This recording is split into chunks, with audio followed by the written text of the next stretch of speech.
Hi, everyone, and welcome to Reimagine Agriculture, the podcast where we explore the future of farming, food, and rural life across Europe through the eyes of the people shaping it.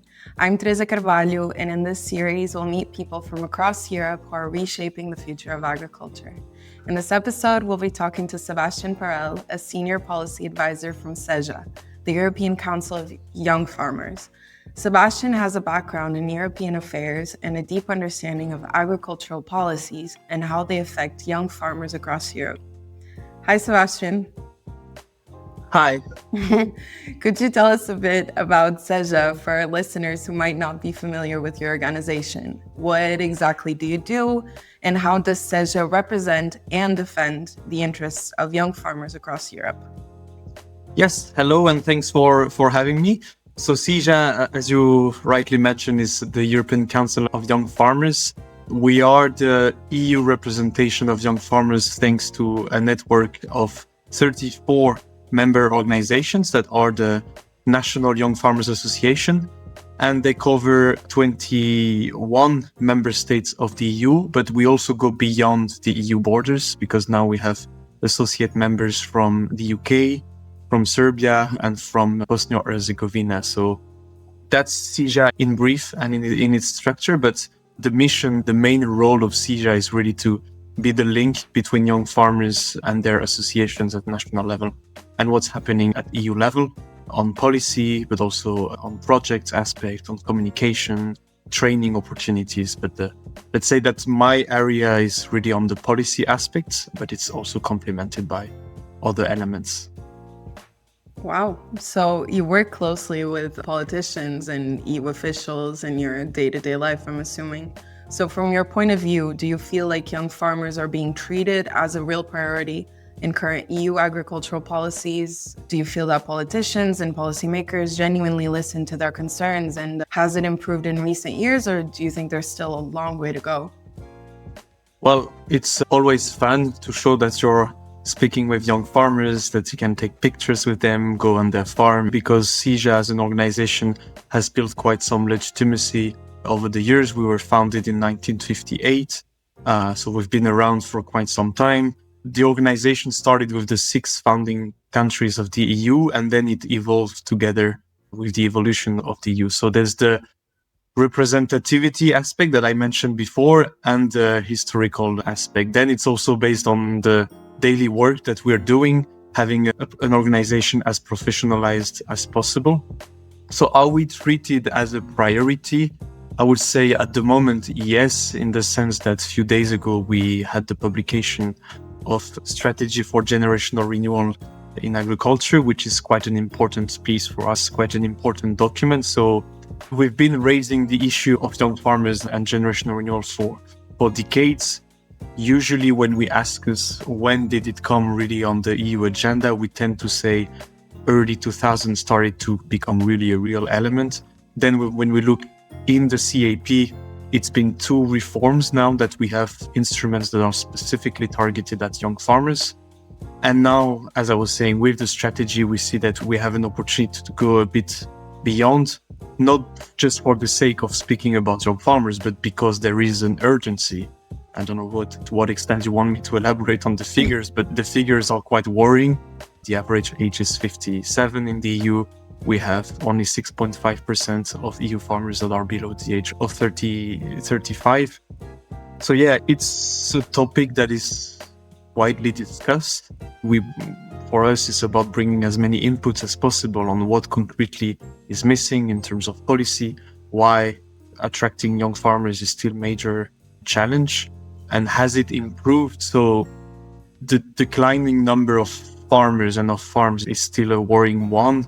We see, and maybe we can have an opportunity to discuss further later on, but we have now some specific instruments on young farmers. So we had some victory as an organization, but some work is still to be done. Again, the declining number of farmers, the curve is not reversed. So we still need to speak with politicians, as you say. We still have a lot of interactions with different institutions at EU level, the European Commission, the European Parliament, the Council, but also other institutions, other representations, and also stakeholders, because we usually say that speaking about young farmers is not just about the public policy, it's also about functioning value chains. How do we interact with the other actors that are part of our food system? You can clearly see that an aging farming population is such a big challenger. And at the same time, agriculture is facing other crises. I mean, from climate change, unfair competition, rising food prices, supply chain disruptions, and also geopolitical uncertainty. And all of this is putting growing pressure on the agri-food sector. So I feel like I wanted to ask, from your experience, what are the main challenges that young farmers and new entrants face today? Yes. So without any surprise, we always bring the same elements, and every time we test with our membership again to see what do you face as challenges, we always come back to the same issues, which is also reassuring on what we have in our position papers. But of course, as a backdrop, you have the element of the profitability and the economic aspect. But then when we look at specific issues for young farmers, and when you have to start in the sector, it goes back to the issues of access to land, because land is not always available, it's very expensive, you have not always good transparency on farmland markets. So this always comes back as one of the first elements. The second one is really on the financial aspect, the access to finance, access to credits. We have quite some good data now that is gathered, for example, by the Fee Compass agency, with some work being done by DG Agri together with the European Investment Bank, that shows that there is pretty clearly a financing gap in the agricultural sector. And this financing gap, so the unmet demand for loans, for example, is higher for young farmers. We have such figures, and this is because it is, of course, a capital-intensive sector. When you have to buy a new farm with the house, with some land, with the machinery, with the equipment, and so on. But it's also, we hear it from our young farmers, it's also linked, for example, to the perception of agriculture. If agriculture is not positively perceived as a sector for the future, then you don't necessarily have the trust from the investors' point of view and from the banks to follow the project. So that's the second element, access to credit. Then we go more on the, as I was saying, the value chain aspect, the income aspect. How do we fight against unfair trading practices? Because this is something that is still happening. And also, how do we share the responsibility facing sustainability transition? But also when it comes to market volatility, what's the role of farmers? What's the role of the actors? What's the role of public authorities? So that third element would be on value chain. Another one is knowledge and skills. We tend to say that young farmers tend to be more educated, but still, when we look at EU-wide figures, there's still a lot of progress that can be done because it's such a highly technical profession. Again, when we speak with our young farmers, they often tell us, I'm an agronomist, I'm also an environmentalist, I'm a lawyer because I have to deal with legislation, I deal with human resources because I have employees, I need to communicate, I need to negotiate with my contractors, and so on and so forth. Quite a lot of skills. So the question is, how do we work with this in terms of basic education, but also then lifelong learning? What's the role of advisory services also in the CAP, for example? That's quite an important element.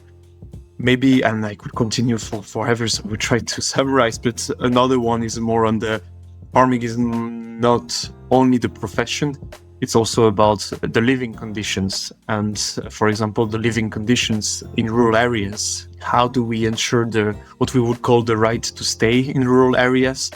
How do we look at agriculture in the broadest perspective? What are the services? We had our vice president from Sweden, Elizabeth Hedden. She's a young dairy farmer. She already told the commissioner for agriculture, why should I have to choose between my cows and kids? And she was explaining she has 1 hour drive to go to the first childcare center. So that's the type of elements that we also consider. How about mental health? How about work-life balance aspect? Because we see that, so there are the very structural challenges that I mentioned, but it's also linked to how agriculture is competed by other sectors. Am I attracted because maybe in other sectors I can have a position with less uncertainty, with a good salary, not taking risks. So it's not only about looking at agriculture per se. It's also about looking at the broader picture of agriculture between other sectors and other opportunities in life. But we need to have agriculture there to provide opportunities for young people, because at the end of the day, we will always need people to be in the sector. Thank you for an amazing answer. You already mentioned several challenges, but how do you think the Common Agricultural Policy, as the backbone of EU agricultural support, can help farmers to address those challenges in particular? We already know it provides farmers with a range of tools to stay competitive, provide high quality products, and address upcoming challenges. What would you say to that?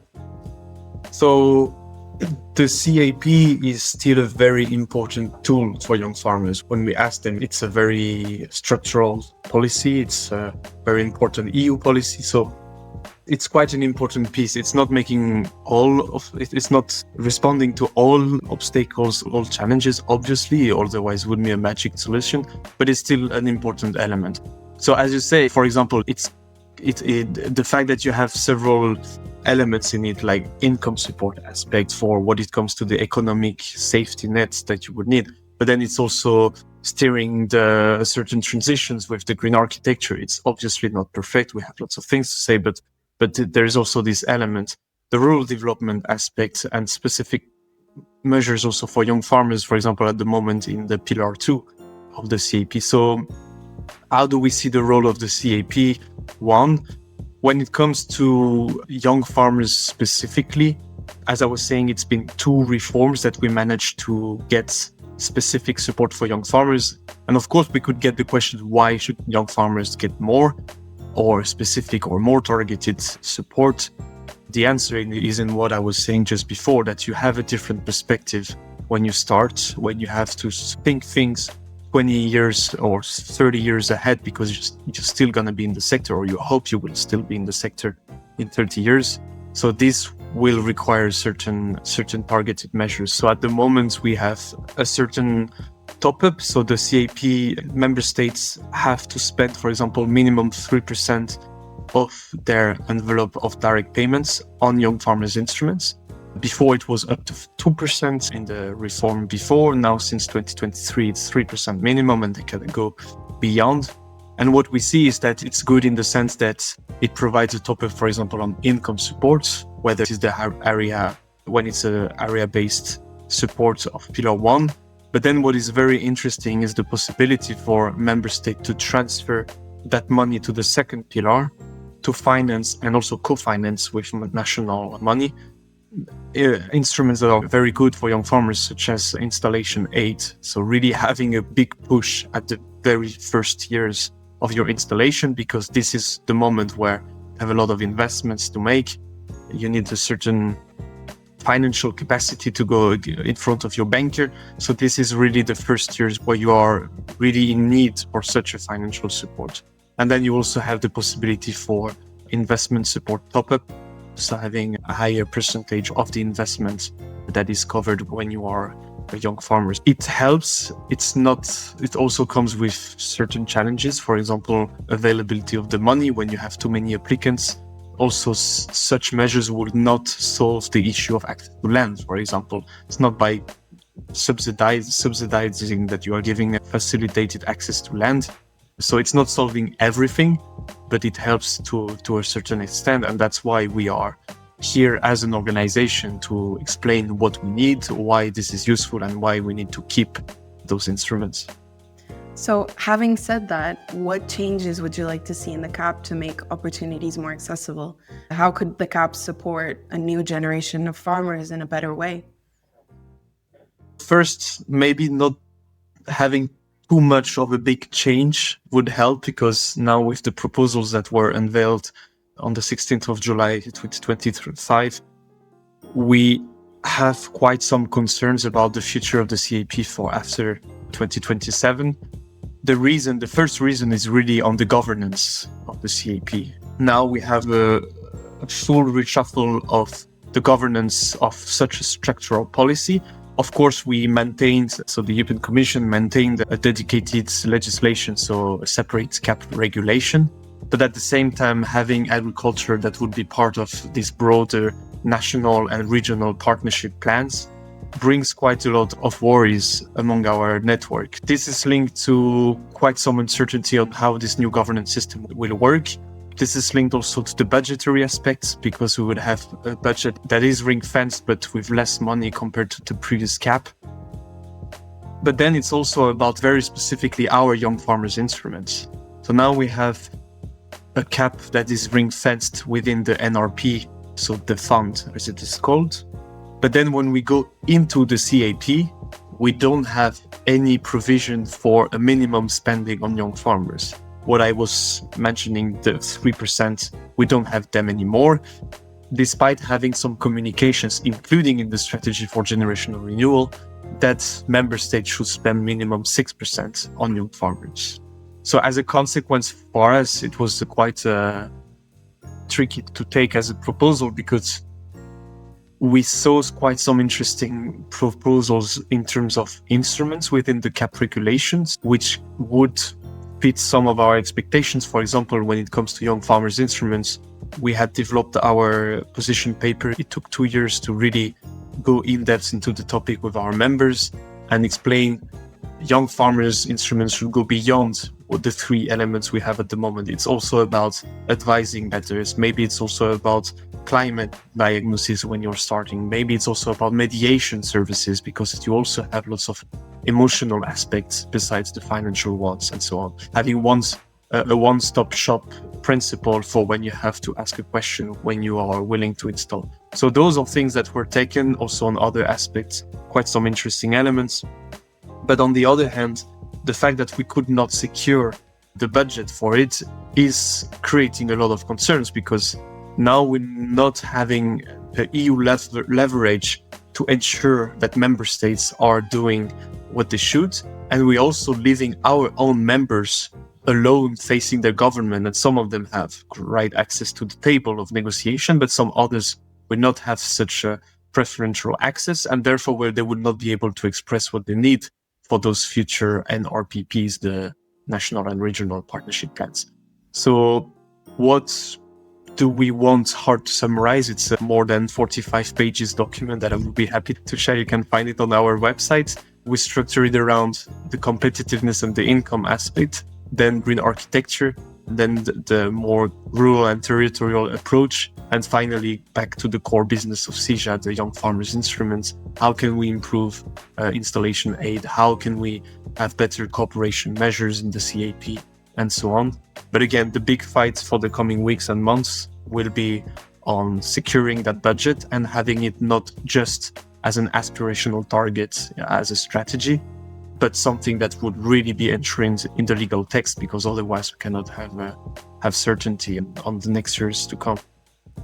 Thank you. Switching gears a little bit, having spoken with young farmers from all over Europe, you must have a really good sense of the realities they face, depending on where they're from.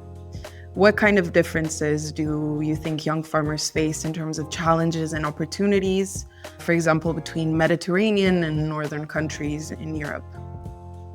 Yes, indeed, there's a diversity of challenge. The ones I mentioned so far were really like the horizontal ones faced by everyone. But if you mention Mediterranean countries, of course, when it comes to water availability, for example, this is a topic that they are raising more and more. Ahead of the European elections of 2024, we had our manifesto for the EU elections, where we focused it on generational renewal and trying to make a list of 10 points that are to be considered. And actually the water aspect, climate change aspect, was really in there, because in Southern Europe, our members are telling us if we don't have availability of water, this is also putting at stake the future of young farmers and having young farmers able to do this activity. So we clearly link it more and more directly to the generational renewal element. So we can have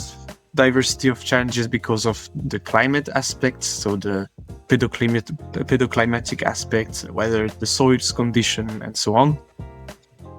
So that's the case for, as I was saying, water. Maybe at the moment we're discussing about the water resilience strategy.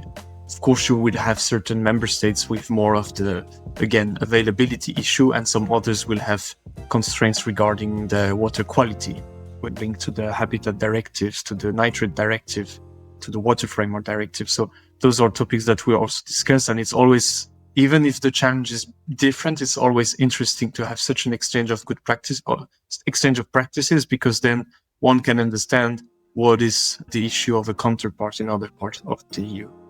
Then maybe a different view could also not only be the climatic aspect and the region element, but also on certain traditions, certain views, or certain national legislations. If you take the topic of land, you have certain member states where you have very strong national rules on a ceiling on the price of land, very strong market regulation for farmland. So you would all obviously have a different perspective. It's also linked to history. Speaking about land in Western Europe and in Eastern Europe is very different, because you have countries in the East that inherited from the post-communism, post-Soviet Union period. Obviously, the perception is different. So it's also this quite fascinating job being in CIJA. It's about dealing with that diversity. When we have also farm visit, because the way we work is having one meeting in presence at least per month, besides some online calls. And once in a while, it's not always in Brussels. We also go on farm visits when it's one of our members hosting. Obviously, it's not the same where you visit a pasture-based system in Ireland and then you go to the south of Andalusia in Spain. But at the same time, it's quite important to have this exchange and to have CIJA working as a platform to understand this diversity of challenges.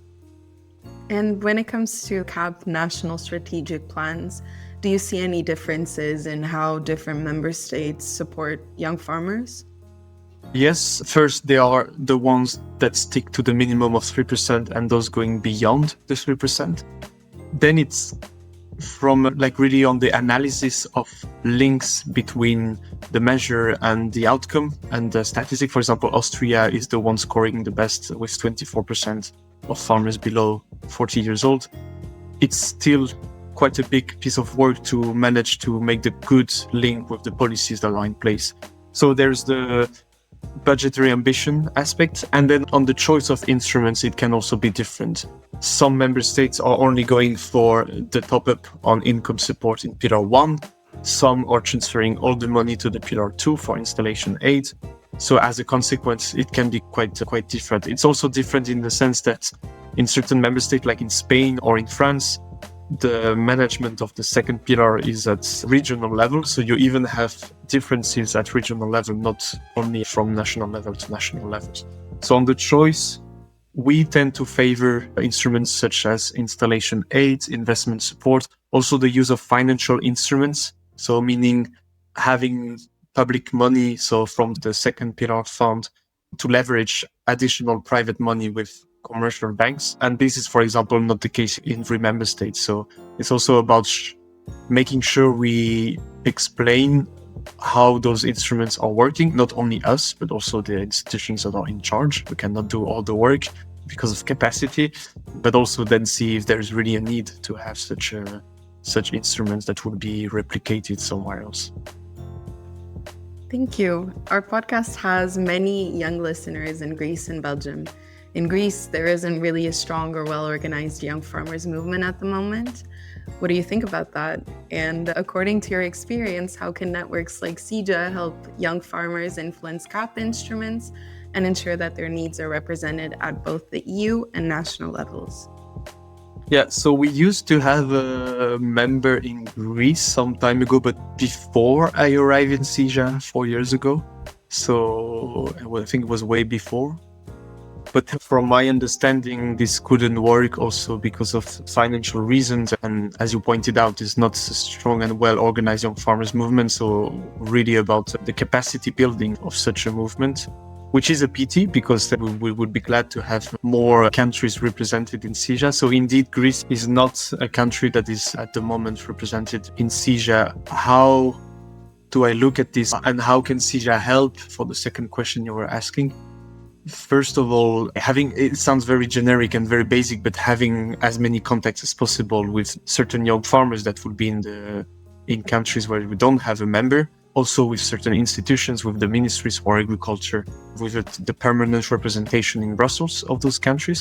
But then very concretely as SIJA, what has been launched 3 years ago is a 3-day training that is called the EU Young Farmers Leadership Program.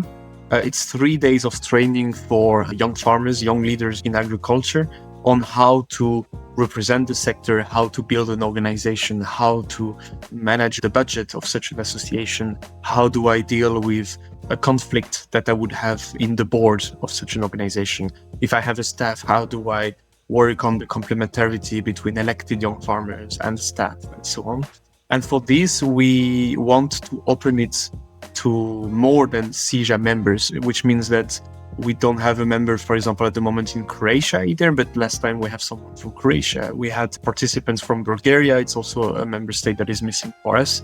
But with this training, we can have an entry door to SIJA. And even if the organization is not necessarily completely set up, it's a way to really connect young farmers from other countries we don't have yet with the SIJA family. And it works quite well. It's been only 3 years, but it's already quite a big success. We have already 3 promotions of 50 alumni of this training. So if we have Greek listeners to this podcast, I would encourage them also to look into this and to contact SIJA if they are aware of any interested young farmer that would like to benefit from that program. Yeah, hopefully they will. This has been a really fascinating conversation. And on a final note, what advice would you give to young Europeans who want to play an active role in shaping how the CAP is implemented in their countries? What practical steps can they take, and which networks should they engage with to make a real impact? It might sound a bit philosophical or generic, but to dare in the sense that it's the most fascinating moment when you are presenting or preparing a discussion with them and you have in front of you so many nationalities of young farmers that are entrepreneurs that have their farm, they're very busy at home and they still take time to engage. And they're there in the sense that it's not always very comfortable when it comes to the technicalities of the file, because it's a lot about policy making. It's a very technical element to talk about EU policy in particular. Also, the language sometimes can be a barrier, but in the end, everyone can be understood and can express. So, and also there to share practical, very concrete anecdotes, examples from the farm level, if the question is mostly for young farmers. Then also, I would say it's also true for other young actors, that including the staff of such organizations, because in our membership, for example, we also have members which have a staff. But in general, yes, be aware that you are the farmer's representative and therefore you have something specific to bring, and you shouldn't mimic what other actors legitimately would do. For example, at some point we had very technical discussions on the new genomic techniques. It came to the genetic of plants and so on. And we decided to have a position paper, or the previous board of SIJA decided to. The idea was not to pretend to be a researcher, it was still to stay in the boots of, I shouldn't say this, but still stay in the boots of the farm and be the one explaining from the user perspective, what do I think? The same goes for example, we give the opportunity to our young farmers to sit in the expert group of the European Commission, the civil dialogue groups. Very often you enter, it's very formal setting, you have interpreters in their cabins, you have stakeholders making statements and so on.